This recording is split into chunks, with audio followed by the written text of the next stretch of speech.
International Lab Facility. Student-led startups, great academic exposure. KL, deemed to be university. ఆంధ్రప్రదేశ్లో ఎన్నికలు సమీపిస్తున్నది రాజకీయ సమీకరణాలు సర్వేగంగా మారుతున్నాయి. ప్రధానంగా చూసుకుంటే ఆ ఉమ్మడిగా వెళ్తున్నటువంటి జనసేన అలాగే టీడీపీ బీజేపీ పొత్తులో భాగంగా అనూహ్య మార్పులు అయితే రాష్ట్రంలో పరిణామాలు చోటు చేసుకున్నాయని మనం ప్రధానంగా చెప్పవచ్చు. అందులో భాగంగా మనకు ముఖ్యంగా చూసుకుంటే ఉమ్మడి తూర్పుగోదావరి జిల్లాలో ఉన్నటువంటి అనపర్తి స్థానం నుంచి 94 స్థానాల్లో సీట్లు అయితే ప్రకటించింది. అందులో నల్లమల్లి రామకృష్ణారెడ్డిని అయితే అనపర్తి నియోజకవర్గం నుంచి పోటీ చేస్తారంటూ చంద్రబాబు నాయుడు ప్రకటించిన నేపథ్యంలో ఇప్పుడు టీడీపీ జనసేన బీజేపీ పొత్తులో భాగంగా ఇప్పుడంతా కూడా అక్కడ మళ్ళీ పరిణామాలు మారి అక్కడ సీటు కూడా మారినట్టు పరిస్థితి ఉంది. ప్రస్తుతం బీజేపీ అభ్యర్థిగా ఇప్పుడు అసెంబ్లీ అభ్యర్థిగా అయితే ప్రస్తుతం శివరామకృష్ణ అయితే ఇప్పుడు ప్రకటించినటువంటి పరిస్థితి ఉంది.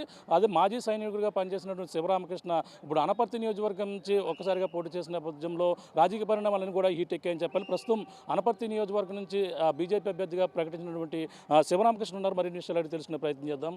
సార్, శివరామకృష్ణ గారు చెప్పండి, ఇప్పుడు అనపర్తి నియోజకవర్గం బీజేపీ అలాగే జనసేన టీడీపీ ఉమ్మడి అభ్యర్థిగా ప్రకటించడం జరిగింది. అక్కడ మొదటగా చూసుకుంటే అక్కడ టీడీపీ అభ్యర్థిగా రామకృష్ణారెడ్డిని అయితే మొట్టమొదటిగా ప్రకటించడం జరిగింది. కానీ ఈ పరిణామాలు ఇప్పుడు బీజేపీ అభ్యర్థిగా మిమ్మల్ని ప్రకటించారు. ఏ విధంగా మీరు ముందుకు వెళ్తారు? ఎన్డీఏ కూటమిలో భాగంగా 3 పార్టీలు కలిసి ఇక్కడ ముందుకు వెళ్ళాలని పెద్దలు నిర్ణయించడం జరిగింది. ముందుగా ఎన్డీఏ కూటమిలోకి భారతీయ జనతా పార్టీ రాకముందు తెలుగుదేశం పార్టీ ఇక్కడ టికెట్ని ప్రకటించడం జరిగింది. కానీ బీజేపీ పొత్తు ఎన్డీఏలో తెలుగుదేశం పార్టీ కలిసిన తర్వాత, జనసేన కలిసిన తర్వాత ఎన్డీఏ ఉమ్మడి అభ్యర్థిగా ఎవరన్నది గత కొన్ని రోజులుగా చర్చ జరుగుతుంది. ఈ ప్రకటన వచ్చే వరకు ఎన్డీఏ అభ్యర్థిగా రామకృష్ణారెడ్డి గారు ఆల్రెడీ ప్రకటించారు కాబట్టి ఆయన వెంట ఉండి మేము పయనించడం జరిగింది. ఇప్పుడు మా పార్టీ భారతీయ జనతా పార్టీ తరఫున ఈరోజు నన్ను అభ్యర్థిగా ప్రకటించడం జరిగింది. అందుచేత నేను ఇక్కడి నుంచి ఇప్పుడే నేను మాట్లాడతాను. నేను ఒకసారి కూటమి అభ్యర్థిగా రామకృష్ణారెడ్డి గారు ఉండగా మా పార్టీ పొత్తులోకి రాగానే నేను రామకృష్ణారెడ్డి గారికి కాల్ చేసి నేను ఫోన్లో ఆయనకి కంగ్రాచులేషన్స్ చెప్పి నేను మీతో కలిసి మేము పయనం చేస్తాం, మనం విజయం సాధిస్తామని చెప్పడం జరిగింది. ఇప్పుడు ఈ ప్రకటన తర్వాత రేపు ఉదయమే ఒకసారి మిత్రపక్షాలైన జనసేన, తెలుగుదేశం నాయకుల్ని, ఆ తర్వాత వాళ్ళ కార్యకర్తల్ని అందరినీ కలిసి ముందుకెళ్తాం. అసలు ఈ శివరామకృష్ణ అంటే ఎవరు? అసలు బీజేపీ నుంచి ఎన్నాళ్ళ నుంచి పనిచేస్తున్నారు? రాజకీయ అవగాహన ఏ విధంగా ఉంది? మీరు గతంలో ఏం చేసేవారు? మా తండ్రి గారు 1983 నుంచి భారతీయ జనతా పార్టీలో పనిచేస్తున్నారు. గ్రామాధ్యక్షుడిగా, మండలాధ్యక్షుడిగా, నియోజకవర్గ కన్వీనర్గా, రాష్ట్ర కార్యవర్గ సభ్యులుగా, రాష్ట్ర కౌన్సిల్ మెంబర్గా అనేక బాధ్యతలు మా తండ్రి గారు పనిచేస్తున్నారు. మాది చిన్నప్పటి నుంచి భావజాలం గల పార్టీలో మేము సభ్యులుగా కొనసాగుతున్నాం. ఆ కుటుంబ నేపథ్యం మాది.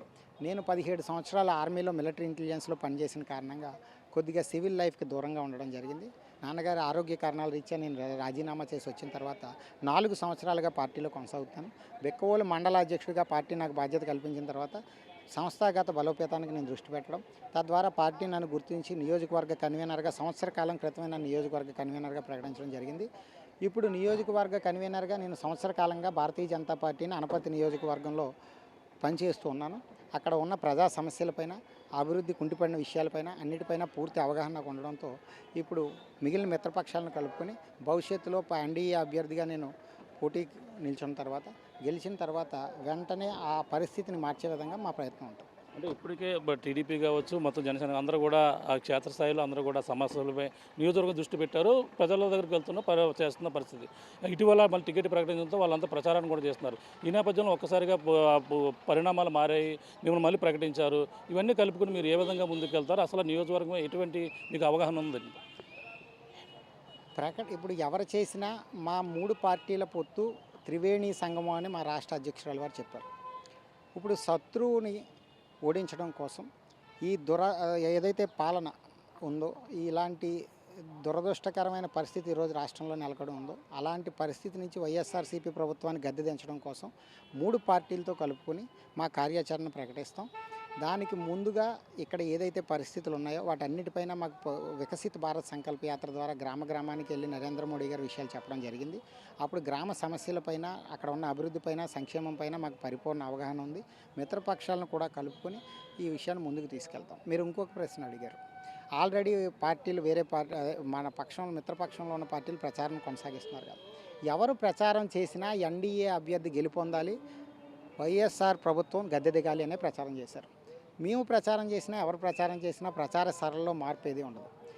ఇలాంటి ప్రభుత్వ నిరంకుశత వైఖరి పైన వాళ్ళ పోరాటం, మా పోరాటం కలిపి కొనసాగుతుంది. భవిష్యత్తులో మేము విజయం సాధించే వరకు అది తీసుకెళ్తాం.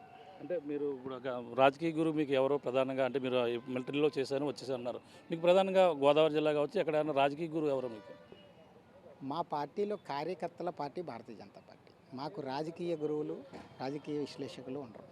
కానీ సంస్థాగతంగా పనిచేసినప్పుడు ఈ వ్యవస్థ గురించి అర్థం చేసుకోవడం కోసం, మార్గదర్శనం చేయడం కోసం అనేక మంది సీనియర్లు ఎవరైతే మా జిల్లా వ్యాప్తంగా, రాష్ట్ర వ్యాప్తంగా ఉన్నారో వాళ్ళందరికీ మాకు చిన్నప్పటి నుంచి పరిచయాలు ఉన్నాయి. ఇక్కడ జిల్లా అధ్యక్షులు బొమ్మల దత్తు గారు అయితే ఏంటి, సోము వీర్రాజు గారు అయితే ఏంటి, పరిమి రాధా గారు అయితే ఏంటి, ఎవరైనా సరే వీళ్ళందరూ మాకు మార్గదర్శనం చేశారు ఎలా పనిచేయాలన్న దాని గురించి. మేము దాన్ని ముందుకు తీసుకెళ్ళాం. అందుకని మా కార్యకర్తల అందరి సహకారంతో ఈ స్థాయికి, ఈ పరిస్థితికి ఈరోజు మేము చేరుకోగలిగాం. వ్యవస్థాకృత పరంగా కూడా, రాజకీయ పరంగా కూడా. అంటే గతంలో మీరు అనపర్తి నియోజకవర్గంలో ప్రత్యక్ష ఎన్నికల్లో ఏమైనా పోటీ చేశారు ఎప్పుడైనా? ఏమన్నా మామూలుగా పంచాయతీ సర్పంచ్ కానీ, నెంబర్ కానీ, అలాగే ఎంపీటీసీ కానీ ఏమైనా పోటీ చేశారు గతంలో ఏమన్నా మీరు? లేదు. మా నాన్నగారు మా గ్రామంలో ఎంపీటీసీ, వార్డు మెంబరు, ఎంపీటీసీ, గ్రామ స్థాయిలో అన్ని స్థాయిల్లోనే ఆయన పనిచేయడం జరిగింది. నేను కేవలం 3 సంవత్సరాలే అయింది నేను రిటైర్ అయిన తర్వాత ప్రత్యక్ష ఎన్నికల్లో ఎప్పుడూ పోటీ చేయలేదు. కనీసం మా నాన్నగారు మా కుటుంబ నేపథ్యంలో గ్రామ స్థాయిలో సంస్థాగత ఎన్నికల్లో అనేక ఎన్నికల్లో పోటీ చేయడం జరిగింది. మాది రాజకీయ కుటుంబం నేపథ్యం. కానీ నేను ఈ పార్టీలోకి వచ్చిన తర్వాత ఇక్కడ ఉన్న పరిస్థితుల దృష్ట్యా బెక్కవోలు పార్టీ మండలాధ్యక్షుడిగా, ఆ తర్వాత నియోజకవర్గ కన్వీనర్గా నా బాధ్యతలు నిర్వహిస్తున్నాను. ఈరోజు ఈ నియోజకవర్గాన్ని భారతీయ జనతా పార్టీ కేటాయించడం వల్ల ఇక్కడ ఉన్న పరిణామాల దృష్ట్యా ఒక కార్యకర్తకి అవకాశం కల్పించాలి, కష్టపడి పనిచేసిన వాళ్ళకి అవకాశం కల్పించాలనే ఉద్దేశంతో ఈరోజు భారతీయ జనతా పార్టీ నాకు ఈ అవకాశాన్ని ఇచ్చిందని నేను భావిస్తున్నాను. అంటే మరి ప్రధానంగా చూసుకుంటే ఇప్పుడు నల్లమల రామకృష్ణ మొదటి నుంచి కూడా బీజేపీకి వెళ్తుంది సీట్ అని చెప్పేసి అన్న నేపథ్యం 5 రోజుల నుంచి కూడా వాళ్ళంతా కూడా నిరసన తెలియజేస్తున్నారు. కానీ ఒక టీడీపీ కేడర్ అందరూ కూడా వాళ్ళందరూ ఒక అసంతృప్తి జ్వాలతో రగిలిపోతున్న పరిస్థితి. ఇప్పుడు కూడా అక్కడంతా కూడా ఆందోళనకర చేస్తున్నారో పరిస్థితి ఉంది. అవన్నీ కూడా కలుపుకుని మీరు ఏ విధంగా వెళ్తారు, అసలు ఎలా ఉండబోతుందంట? ఆందోళనకర పరిస్థితులు అందరూ, ఏ పార్టీ కార్యకర్తలైనా తమ పార్టీ బలోపేతం కోసం శక్తి వంచన లేకుండా ప్రయత్నం చేస్తారు. తమ పార్టీకి అవకాశం లేదన్నప్పుడు, లేకపోతే తమ పార్టీకి ఇక్కడ ఏదైనా ఇబ్బంది కలిగిందన్నప్పుడు కార్యకర్త మనోభావాలు దెబ్బతిని వాళ్ళ భావోద్వేగాలకు గురవడం సహజం. కానీ అది ఎవరైనా సరే.